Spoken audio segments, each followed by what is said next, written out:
Bismillahirrahmanirrahim. Assalamualaikum warahmatullahi wabarakatuh. Selamat pagi siswa dan siswi kelas 5. Bagaimana kabarnya hari ini? Semoga semuanya sehat ya. Alhamdulillah, kita bertemu lagi pada pembelajaran tematik. Tema H, subtema 2. Muatan pelajaran IPS, KD 3.2. Sebelum memulai pembelajaran, mari sama-sama kita membaca basmalah terlebih dahulu. Bismillahirrahmanirrahim. Materi kita kali ini adalah tentang jenis usaha dalam masyarakat. Yang pertama, usaha perseorangan. Usaha perseorangan adalah usaha yang dilakukan oleh satu orang. Biasanya, usaha perseorangan berupa usaha kecil. Namun, usaha perseorangan bisa menjadi besar meskipun memiliki modal dan kemampuan terbatas.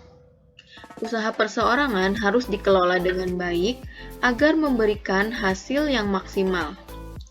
Sebagai usaha yang hanya dikelola oleh satu orang saja, usaha perseorangan memiliki kelebihan dan kekurangan.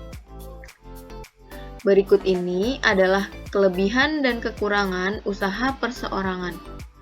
Kelebihannya, yang pertama yaitu pemilik dapat menikmati keuntungan seluruhnya. Yang kedua, pemilik dapat mengembangkan usaha sesuai keinginannya. Dan yang ketiga, pemilik dapat mengambil keputusan dengan cepat. Adapun kekurangan dari usaha perseorangan yaitu yang pertama, resiko dan kerugian ditanggung sendiri oleh pemilik usaha. Yang kedua, modal dan kemampuan yang dimiliki sangat terbatas. Dan yang ketiga, kreativitas dan jenis barang yang dihasilkan juga terbatas. Jenis usaha perseorangan. Yang pertama, usaha pertanian dan perkebunan. Contohnya yaitu petani padi dan jagung. Yang kedua, usaha perdagangan. Contohnya warung dan pedagang keliling, seperti pedagang bakso, pedagang siomay, mie ayam, dan lain-lain. Yang ketiga, usaha jasa. Contohnya bengkel, salon, tukang jahit, dan fotokopi. Yang keempat, usaha perindustrian. Contohnya industri tahu dan tempe, industri anyaman, dan pengrajin batik. Yang kedua, usaha kelompok. Usaha kelompok adalah usaha yang dimiliki dan dikelola oleh lebih dari satu orang. Usaha kelompok memiliki modal besar yang berasal dari beberapa pemilik sehingga mampu menghasilkan barang atau jasa yang beragam jenisnya. Kelebihan dan kekurangan usaha kelompok. Kelebihan usaha kelompok yaitu yang pertama, memiliki modal yang besar. Yang kedua, dapat mengembangkan ide dan kemampuan usaha yang lebih banyak. Dan yang ketiga, resiko kerugian ditanggung bersama-sama. Sementara kekurangan dari usaha kelompok yaitu yang pertama, keuntungan yang diperoleh kecil karena harus dibagi dengan pemilik modal yang lain. Yang kedua, setiap keputusan harus disetujui oleh seluruh pemilik usaha. Yang ketiga, perbedaan pendapat dalam melakukan sebuah perencanaan. Contoh-contoh usaha kelompok. Yang pertama, badan usaha milik negara atau disingkat BUMN. Yang kedua, firma. Yang ketiga, persekutuan komanditer atau disingkat CV.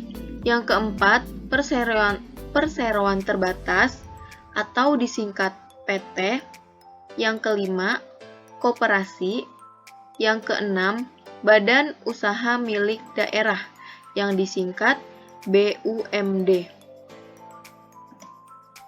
Berikut ini, Ibu akan jelaskan satu persatu mengenai contoh usaha kelompok. Yang pertama, Badan Usaha Milik Negara atau BUMN. BUMN adalah usaha ekonomi yang sebagian besar modalnya berasal dari negara. Dua bentuk BUMN yaitu perusahaan umum atau perum dan perusahaan perseroan atau persero. Tujuan pendirian BUMN adalah melindungi kepentingan rakyat, yaitu pemenuhan kebutuhan dan meningkatkan kesejahteraan. BUMN bergerak di bidang pertambangan, sarana transportasi, keuangan, dan lain-lain. Yang kedua, firma. Firma adalah usaha ekonomi yang didirikan oleh dua orang atau lebih yang sudah saling mengenal. Segala kewajiban dan tanggung jawab suatu firma ditanggung oleh anggota firma. Contohnya firma hukum. Yang ketiga, persekutuan komanditer atau CV. CV memiliki anggota aktif dan anggota pasif. Anggota aktif adalah anggota yang menanamkan modal serta menjalankan kegiatan usaha. Adapun anggota pasif adalah anggota yang hanya menanamkan modal. Yang keempat, perseroan terbatas atau PT. PT adalah perusahaan yang memiliki modal yang berasal dari penjualan saham. Saham adalah surat berharga yang dapat diperjualbelikan di pasar modal. Pemilik saham akan mendapatkan laba atau keuntungan perusahaan yang disebut dividen. Contoh usaha kelompok berikutnya yaitu koperasi. Koperasi adalah usaha kelompok yang dikelola atas asas kekeluargaan.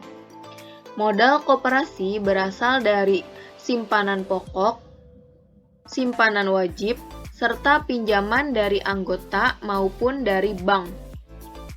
Simpanan pokok adalah simpanan yang pertama kali dibayarkan oleh anggota koperasi saat bergabung menjadi anggota. Adapun simpanan wajib yaitu simpanan yang harus dibayarkan semua anggota setiap bulan. Tujuan pendirian koperasi yaitu untuk meningkatkan kesejahteraan para anggota serta turut membangun perekonomian nasional dalam rangka mewujudkan masyarakat yang adil, maju, dan makmur.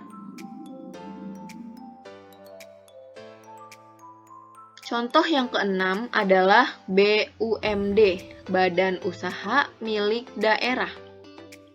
BUMD adalah perusahaan daerah yang memperoleh modal dari pemerintah daerah. Tujuan pendirian BUMD adalah untuk melaksanakan pembangunan ekonomi daerah dan nasional, serta memenuhi kebutuhan rakyat akan penyediaan lapangan kerja. Demikianlah materi yang dapat Ibu sampaikan. Semoga bisa dipahami dengan baik ya.